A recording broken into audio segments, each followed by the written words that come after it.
as a player or even a coach, how do you deal with that physically, but also psychologically? You have to be injured, you have to recover, so you have to rehab, and then you have to get back in the game. So you have to convince your body and your brain that you're back at 100%. So can you talk to that a little bit from personal experience, but also how do you kind of relay that to a player so that they're not fearful when they come back that they're going to re-injure themselves? Yeah, so as a player, I actually probably was a really bad patient because I used to sprain ankles all the time. I had compartment syndrome, and I never rested. I'd strap the ankles up, I'd go out and play again. And I think now through that experience and then, maybe getting more injured and struggling and not being at my best, I'm now able to look back and maybe provide some better advice to the players that I coach. And over here, I think there's a lot of pressure. There's a lot of pressure on the girls, especially kind of in the recruitment process age. So I think it's really important for them to be patient, right? Take their time, but then also just have a positive mindset. So, the return to play is really important, and I think that's something that we have to continue to get better at, is allow yourself to be injured, allow yourself to rest, and then take the time to come back to practice slowly. So you're not jumping and diving in straight away, but there is a process to, okay, can it be non-contact?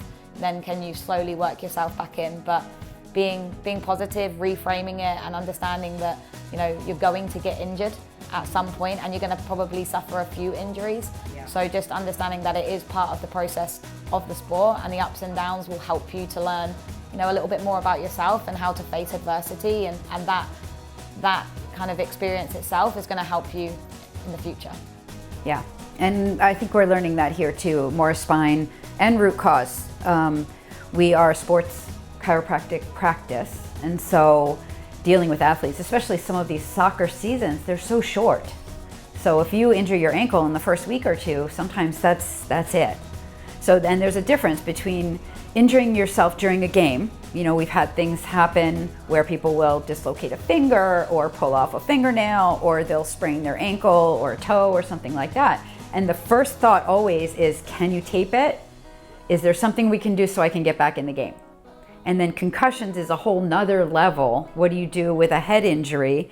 And I know some of the players now, they immediately will look at me, and I'm looking to see if they got their bell rung. I'm looking to see if they're, if there's signs of a concussion.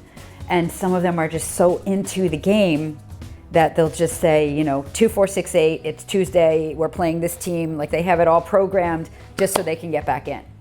So I think that when you're at this level, it's really the player's mentality. You can tell a player that wants to succeed, and you can tell a player that's doing it for fun.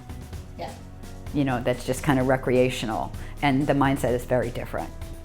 And the recovery part of it is something that we really work on here, and just like you said, to get back in the game, to let the injury actually heal, and then to really rehab it.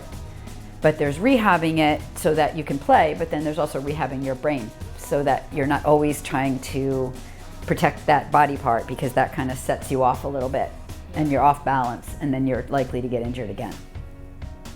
Yeah. So where do you see yourself going? Wow, that's a big question.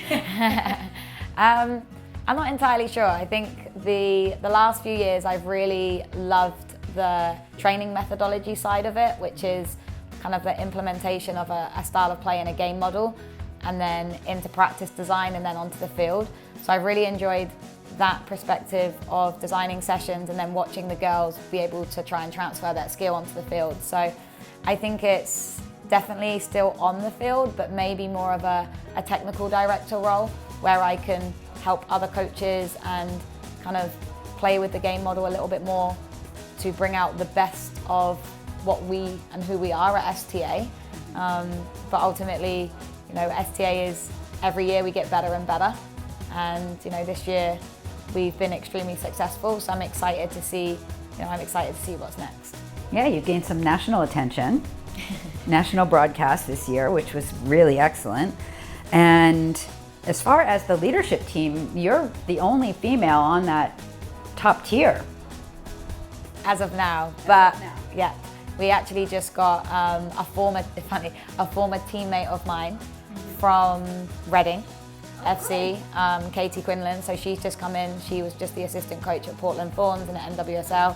So she's come in now to help and provide that extra support at the highest level for the club. So I think when you look at it from an outside perspective, we have a really good set of people and leaders in place. But then honestly, everybody else at the club, like, we are just a family. We're all here for the same reason.